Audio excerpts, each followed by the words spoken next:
Inflacja. Wszystko, co najważniejsze w temacie.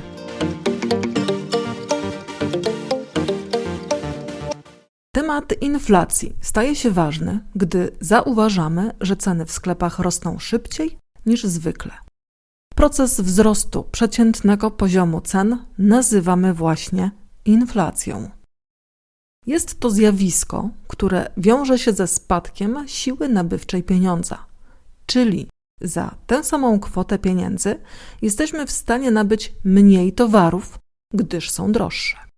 Przykładowo, w styczniu jednego roku za 100 zł mogliśmy zatankować 20 litrów paliwa. Za rok, za tę samą kwotę, do baku wlejemy tylko 17 litrów. Kupiliśmy 3 litry mniej, gdyż cena paliwa wzrosła. Zwykle w gospodarce wzrost ceny jednego produktu wpływa na inne produkty, powodując dalsze podnoszenie cen. Zaczynając od przywołanego wcześniej paliwa, przedsiębiorca, który dostarcza produkty rolne do producenta żywności, musi podnieść cenę transportu, gdyż więcej zapłacił na stacji. Dla producenta żywności stawka za zakupiony towar więc wzrosła. On również musi podnieść ceny swoich wyrobów, które następnie dostarczy do hurtowni czy magazynów sieci handlowych. Do ceny produkcji, która jest wyższa o różnicę w cenie zakupionych surowców, doda jeszcze koszt droższego paliwa, które także zapłaci. Dalej, hurtownik rozwozi towar do sklepów i również dokłada swoje. Prześledziliśmy wpływ na cenę produktów jedynie wzrostu cen paliwa. Natomiast na gospodarkę wpływa bardzo duża liczba różnych czynników. Są to m.in. ceny pracy, energii, podatki, koszty kredytów bankowych, popyt na dane dobro i jego podaż. W teorii ekonomii przyczynami inflacji mogą być nadwyżka popytu nad podażą. Jest to teoria inflacji popytowej Keynesa. Ludzie chcą więcej kupić, niż producenci są w stanie dostarczyć na rynek, a jedynym sposobem zrównoważenia popytu i podaży jest podniesienie cen. Wzrost kosztów produkcji. Teoria inflacji kosztowej Galbraitha. Występuje, gdy w gospodarce rosną koszty produkcji, a popyt się nie zmienia. Wzrost kosztów produkcyjnych występuje na skutek podniesienia płac, wzrostu cen importowanych surowców, podatków lub w wyniku podniesienia cen przez monopolistycznych graczy. Wzrost podaży pieniądza na rynku. Teoria inflacji monetarnej Friedmana. Ma miejsce, gdy bank centralny wypuści zbyt dużo pieniędzy do obiegu, a to spowoduje wzrost przeciętnego poziomu cen. Inflacja generalnie jest postrzegana jako negatywne zjawisko, gdyż redukuje zdolności nabywcze ludzi, powodując, że są przez to biedniejsi. Podniesienie płac zwykle następuje z opóźnieniem w stosunku do wzrostu cen. Pojawia się tak zwana ucieczka od pieniądza. Nie opłaca się trzymać oszczędności w pieniądzu, który traci wartość. Należy je w coś zainwestować. Może to tworzyć kolejne impulsy wzrostu cen w niektórych segmentach gospodarki, np. w nieruchomościach. Skutkiem inflacji dla przedsiębiorców jest także utrata stabilizacji, a ryzyko prowadzenia działalności gospodarczej zwiększa się. Jednocześnie niewielka inflacja postrzegana jest w świetle pozytywnym. Niewysoka inflacja do 2,5% daje sygnał przedsiębiorcom do zwiększenia produkcji, bo ceny rosną. Wzrasta przez to optymizm na rynku. Deflacja, czyli spadek przeciętnego poziomu cen, jest postrzegana raczej negatywnie, zwłaszcza w dłuższym okresie. Początkowo następuje wzrost siły nabywczej pieniądza i konsumenci mogą kupić więcej za tę samą kwotę. Jednak przy spadających cenach przedsiębiorcom mniej opłaca się produkować. Zaczynają szukać oszczędności i zwalniają pracowników, co z kolei prowadzi do wzrostu bezrobocia i spadku globalnego popytu. W konsekwencji przedsiębiorcy jeszcze mniej sprzedają. Stąd, jak widać, ani wysoka inflacja, ani deflacja nie są dobre dla gospodarki. Od lat 90. większość banków centralnych rozwiniętych gospodarek określiły cel inflacyjny w wysokości 1 do 2,5% i swoją polityką pieniężną dążą do jego utrzymania. Inflacja jest wzrostem przeciętnego poziomu cen. Jak duży jest ten wzrost, ustala Urząd Statystyczny. W Polsce jest to GUS, obliczając wskaźnik cen konsumpcyjnych CPI, Consumer Price Index. Aby ustalić, jaka była inflacja w badanym okresie, należy w pierwszej kolejności zbadać ceny produktów.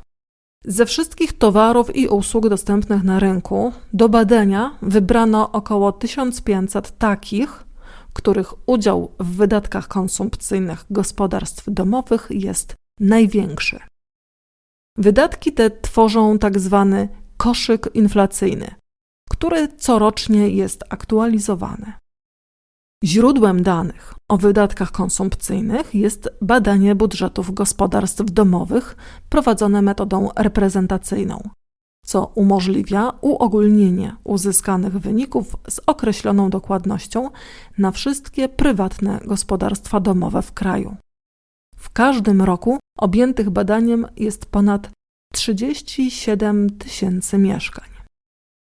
Największy udział w koszyku inflacyjnym w roku 2023 mają wydatki na żywność i napoje bezalkoholowe 27%, użytkowanie mieszkania lub domu i nośniki energii 19,6%, transport 9,7%, rekreacja i kultura 6,1%, napoje alkoholowe i wyroby tytoniowe 5,7%, restauracje i hotele 5%, odzież i obuwie 4% i pozostałe wydatki konsumpcyjne. W badaniu cen konsumpcyjnych nie uwzględnia się cen wyrobów przemysłowych, których konsumenci nie kupują, jak ceny stali, pociągów czy samolotów. Inflacja jest podawana w skali roku, kwartału lub miesiąca. Odniesieniem jest albo analogiczny okres roku poprzedniego, np. badanie rok do roku, albo okres bezpośrednio poprzedzający, np. miesiąc do miesiąca. Najpopularniejszą miarą podawaną przez GUS jest inflacja mierzona rok do roku, czyli np. ceny stycznia tego roku porównywane są z cenami stycznia roku ubiegłego. Prześledźmy hipotetyczny produkt o cenie 100 zł. Jego cena w pierwszym roku badania zwiększa się o 1 zł co miesiąc. W ten sposób w grudniu cena wyniesie 112 zł. Aby wyliczyć, o ile procent wzrosła cena w ciągu roku, należy przedzielić cenę bieżącą przez cenę bazową 112 dzielone na 100. Otrzymany wynik mówi nam, że wzrost ceny tego produktu wyniósł 12%. W kolejnych miesiącach cena tego wyrobu dalej rosła, ale wolniej. Zamiast o 1 zł miesięcznie podnosiła się o pół złotego. W ten sposób kolejny grudzień przyniósł cenę 118 zł. O ile teraz wzrastała cena? Sprawdźmy kolejne miesiące. Pamiętamy, w grudniu było 12%. Dzieląc styczeń przez styczeń roku poprzedniego, otrzymujemy informację, że cena w tym okresie wzrosła o 11,4%. Następnie luty do lutego 10,8%, marzec do marca 10,2%, kwiecień do kwietnia 9,6%, maj do maja 9%, czerwiec do czerwca 8,5%. Widzimy, że inflacja co miesiąc jest mniejsza, gdyż coraz większy udział w cenie z każdym miesiącem ma niższa podwyżka roku drugiego. Kolejno sprawdzamy lipiec do lipca 7,9%, sierpień do sierpnia 7,4%, wrzesień do września 6,9%, październik do października 6,4%, listopad do listopada 5,9% i zamykając rok sprawdźmy grudzień z grudniem. Dzieląc 118 przez 112 otrzymujemy wskaźnik 5,4%. W pierwszym analizowanym roku ceny wzrosły o 12%, w drugim o 5,4%. Inflacja spadła, ale ceny wciąż rosły. Zauważalnie wolniej, ale jednak wciąż było drożej. Kwotowo wzrost w pierwszym roku wyniósł 12 zł, w drugim 6 zł. Zadanie utrzymania stabilnego poziomu cen w państwie należy do Banku Centralnego. W Polsce jest to NBP, Narodowy Bank Polski. Bank centralny może wpływać na politykę pieniężną kraju przede wszystkim poprzez regulowanie stóp procentowych. Podnosząc stopę procentową kredytów udzielanych przez bank centralny bankom komercyjnym, automatycznie wzrastają stopy procentowe dla klientów, którzy chcą zaciągnąć kredyt w banku komercyjnym, czyli takim, który obsługuje osoby fizyczne i firmy. Przy wyższych stopach procentowych kredyt jest droższy i trzeba spełnić bardziej restrykcyjne warunki, aby go otrzymać. W konsekwencji udzielane jest mniej kredytów i tym samym jest mniejsza ilość pieniądza na rynku. Osoby indywidualne i przedsiębiorstwa mniej kupują i rzadziej inwestują. Niższy popyt powoduje, że ceny przestają rosnąć lub zaczynają spadać. Opis tego mechanizmu zajmuje kilka sekund. Natomiast realny czas reakcji rynku na zmiany stóp procentowych dokonane przez bank centralny jest znacząco dłuższy. 1,5 do 2 lat. Tyle czasu potrzeba, aby ruch stóp procentowych pokazał się we wskaźnikach ekonomicznych. Spadku inflacji przy podnoszeniu stóp procentowych lub pobudzeniu gospodarki przy obniżeniu oprocentowania kredytów. Bank centralny oprócz głównego wskaźnika inflacji CPI podaje także informacje o inflacji bazowej. Narodowy Bank Polski oblicza i publikuje 4 miary inflacji bazowej. Inflacja po wyłączeniu cen administrowanych, czyli takich, na które państwo ma wpływ, jak na przykład niektóre nośniki energii, zaopatrywanie w wodę, transport szynowy. Inflacja bazowa po wyłączeniu cen najbardziej zmiennych. Z koszyka inflacyjnego wyłącza się 20% najbardziej zmiennych produktów, często sezonowych, np. znaczną część produktów żywnościowych, przede wszystkim nieprzetworzonych, jak warzywa i owoce. Produkty energetyczne, paliwa, gaz, opał i niektóre usługi, transport powietrzny, opłaty radiowo-telewizyjne, usługi finansowe oraz telekomunikacyjne. Inflacja po wyłączeniu cen żywności i energii. Ten wskaźnik inflacji bazowej eliminuje ceny żywności i napojów bezalkoholowych oraz energii, które są szczególnie wrażliwe na wewnętrzne i zewnętrzne szoki podażowe. Na grupę cen energii składają się paliwa silnikowe oraz nośniki energii, energia elektryczna, gaz, centralne ogrzewanie, ciepła woda, opał. Udział cen żywności i energii wynosi około 45% koszyka CPI. Miara inflacji po wyłączeniu cen żywności i energii powstaje poprzez obliczenie wskaźnika cen na zbiorze pomniejszonym o koszyk cen żywności i energii. Ostatnią miarą inflacji bazowej jest 15% średnia obcięta. W tej metodzie zostają odrzucone grupy o łącznej wadze 30%, po 15% z górnego i z dolnego przedziału, których cena uległa największej zmianie w stosunku do okresu bazowego. Postęp inflacji może mieć różne tempo. Do 5% rocznie to inflacja pełzająca. 5 do 10% rocznie nazywana jest inflacją kroczącą, umiarkowaną.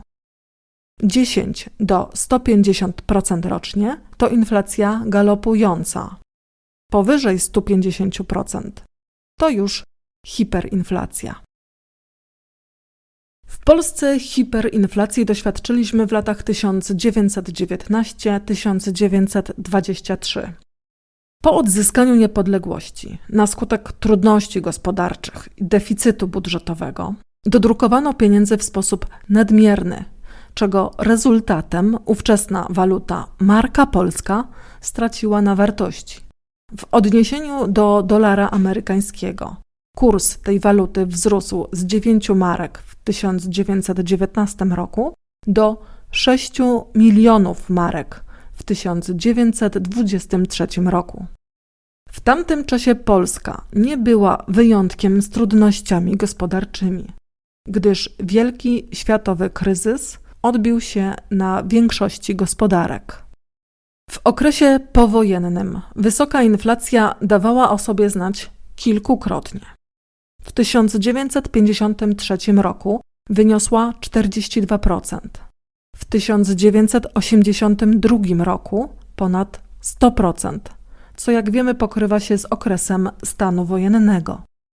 Ostatnia hiperinflacja, którą wiele osób pamięta, to upadek okresu komunizmu w Polsce. Rok 1988 – 60% wzrostu cen, rok 89 – 250% i kulminacja rok 1990 – 586%. Wyjście z hiperinflacji i osiągnięcie poziomu poniżej 10% rocznego wzrostu cen trwało 10 lat. W 1995 roku dokonano denominacji starych złotych w relacji 10 tysięcy do 1, czyli banknot o nominale 1 miliona złotych zastąpiono 100-złotowym. Wiemy już, że Polska to nie jedyny kraj na świecie, który zmagał się z hiperinflacją. W Niemczech w 1922 roku w obrocie było 1,3 biliona marek. Za rok w obiegu było 524 kwintylionów marek, a znaczek pocztowy kosztował 500 miliardów marek. Ludzie chodzili na zakupy nosząc ze sobą walizy pełne pieniędzy. Pobory wypłacano 2 razy dziennie, aby można było zrobić zakupy w czasie przerwy na lunch, zanim realna wartość gotówki zbyt zmaleje. Poza terenem Europy hiperinflacja w 1985 roku dotknęła między innymi Boliwii i osiągnęła 11,000%, a w 2023 roku w Argentynie w marcu ogłoszono, że inflacja osiągnęła poziom 103%. Podsumowując, inflacja to zjawisko gospodarcze, z którym żyjemy na co dzień. Niewielki wzrost cen nie jest groźny lub nawet pożądany.